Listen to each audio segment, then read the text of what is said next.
Un tour en présentant votre projet et en demandant s'il y a éventuellement des entreprises qui peuvent aussi vous accompagner.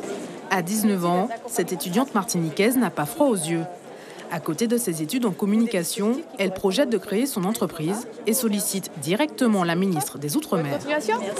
C'est pour trouver des aides principalement et pour voir qu'est-ce que je pourrais trouver pour me développer. Voilà. Comme elle, plus de 900 étudiants ont poussé la porte du ministère des Outre-mer. Objectif, trouver une bourse, un contrat en alternance ou un stage, comme Hakim. L'étudiant mahorais a choisi le bon moment pour postuler dans cette entreprise de télécommunications. Et on vient me dire que ça commence maintenant, les recrutements de stages, et voilà, c'est déjà bien. Ça va me booster un peu pour aller plus vite dans ma recherche.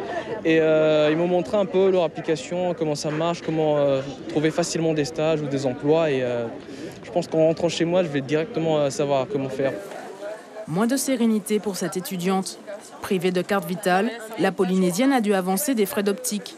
Un parcours du combattant depuis son arrivée dans l'Hexagone.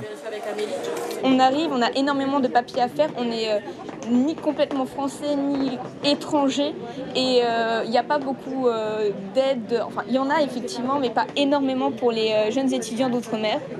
Donc après quand on arrive ici on se retrouve sous une montagne de paperasse et on ne sait pas où donner de la tête. Un casse-tête qui devrait disparaître. Les démarches pour obtenir une carte vitale sont simplifiées pour les étudiants originaires du Pacifique. Tout ça pour ça. Depuis cet été, ils peuvent récupérer leur numéro de sécurité sociale définitif en Polynésie et donc arriver en France et pouvoir s'inscrire en fait à la faculté avec leur numéro de sécurité sociale. Donc il n'y a plus de blocage et du coup ils peuvent faire la demande de la carte vitale. Bien sûr, il y a des réajustements à faire parce que c'est tout nouveau. Autre bonne nouvelle, tous les moins de 30 ans ont désormais accès à une caution locative gratuite. Les critères sont assouplis.